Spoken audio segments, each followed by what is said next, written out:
Alright, hello everybody. Gonna do a video tonight of doing a large bowl. I've got about 6 pounds of clay, maybe a little bit more on the wheel right now. I've already got the wheel, or got the clay centered on the wheel, so you can see how it's in kind of a ball, kind of a flat, not quite cone shape, but centered on the wheel where you can see it spin around and there's not too much of a wobble to it.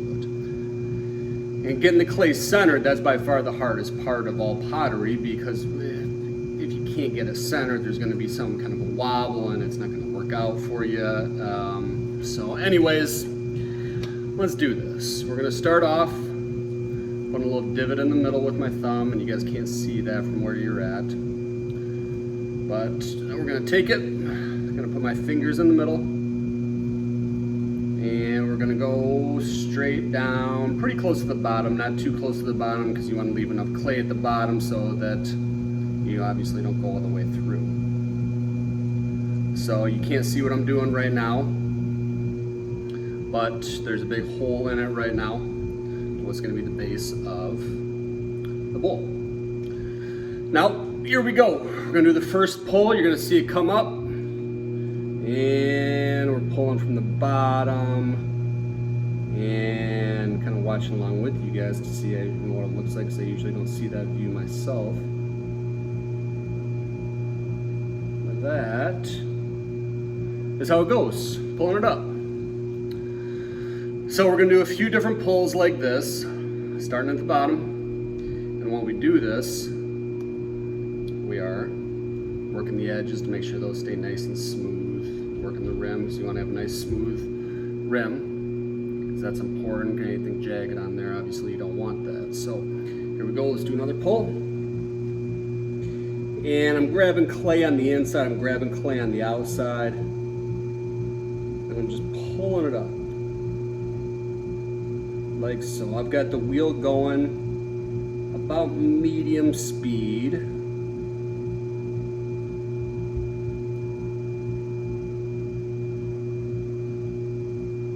And now we pull it up nice and even.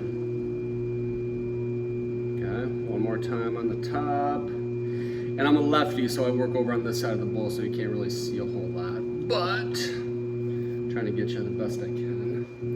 Now there's a lot of clay at the bottom. That's kind of hard to get. I'm going to push in on the bottom. I'm going to push all that clay in so I can try to pull it up. And over here with my left hand, I'm taking my sponge and I'm dipping it in this water bucket that I have, because you got to keep these things moist and wet, because you don't want your fingers to drag across it. Dragging across these things is very bad.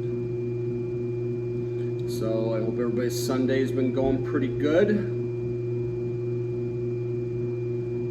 Sledding today, had a kid step in front of another sled and get dumped on her head, but that's fine. She came out of it fine.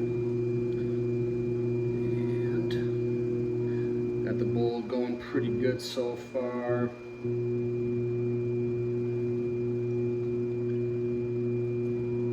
I'll take this, I'm going to try to get more clay on the bottom, because we want to use all of the clay on here that we possibly can. Don't want to have to cut anything off, throw it in the scrap bucket, because that's not what you want to do.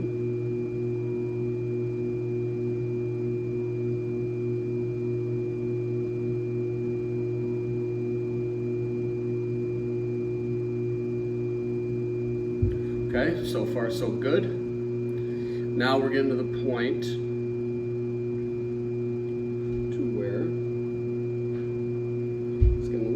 thin in there, but it's okay.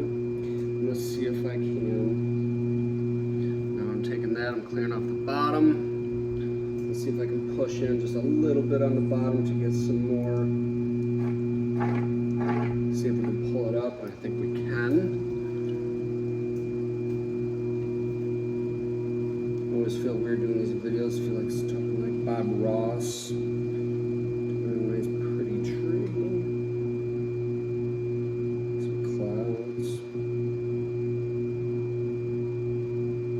Oh yeah, we got plenty of clay at the bottom, so we're going to be able to get a decent amount out of this.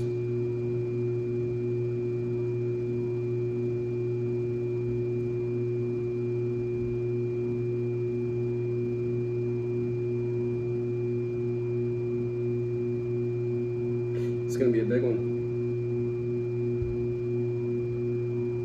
So I've got a lot of people that are looking for bowls and want to give bowls, which is awesome. But the problem with me doing bowls is that I can only fit so many of these in the kiln at one time. So I could get, if I was to do a firing, a glazed firing,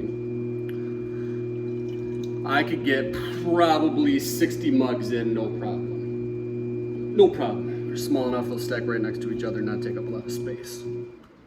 But if I was to do bowls, the reason the bowls are tough for me to do is I can only get about 6 of these in each glazed firing, 2 per shelf, because there's only so much room in the kiln.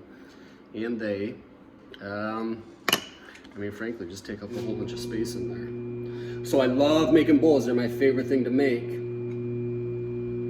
But they're hard to make only because they take up so much room in the kiln. Now, if I was smart and I was in this to make money, I would be charging way more for these bowls than what I actually do. I think these bowls usually go for right around $30 right now is what I'm selling them for. I mean, doing the math for how many mugs, the space that a bowl would take up compared to the amount of mugs that I could get into that space, I should be selling these bowls for $60, $70 easy.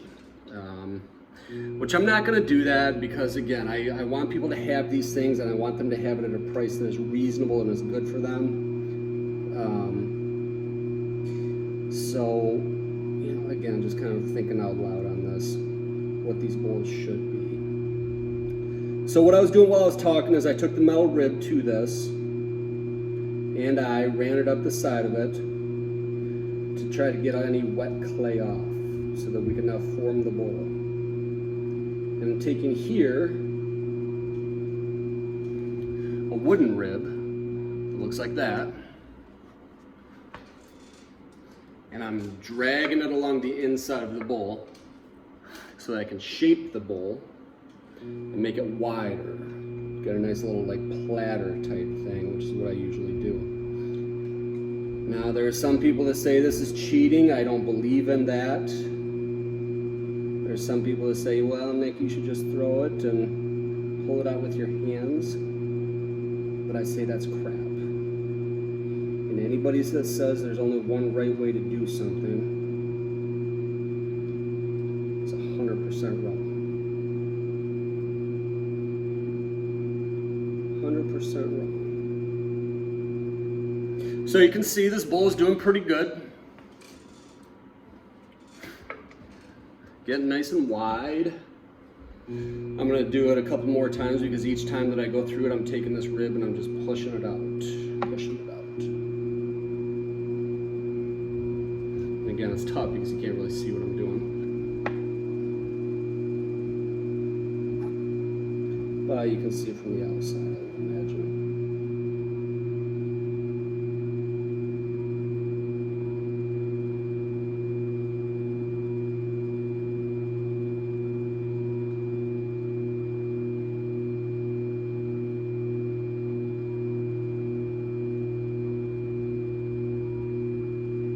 Interesting thing about doing all of these bowls, not the interesting thing, but one of the things that you got to keep in mind when you do these is that when you make them, and I want them to be nice and big and nice and wide, they will shrink 10% from this point to the very end. And the reason that happens is because there's so much water in the clay in these things that as the water goes out and it dries up, obviously it all kind of constricts and it shrinks in. So that's something that's important when you're making large bowls, and especially when you're making mugs, because there's been a lot of times where I've thought that I've been making mugs that were good size, and they turned out not to be good size just because they shrank so much. So anything you do, you gotta be super careful that you do big enough because it's always going to shrink about 10%. And I think this is going to be the last pull up on the side that I'm going to do, because it's starting to get a little bit of a wobble in it, which I don't want. And I like to lay these things out as far as they can without them flopping, because flopping is obviously a bad thing. And that's that. Okay. Take my sponge, take it around the outside, and I'll do it on, I'm not going to do it over there because I'm a lefty and I can't do that, but I'm going to take my sponge, I'm going to touch the rim of it, get some nice round rims, so you don't want jagged edges, anything like that. And that's that. Cool. Take care, everybody.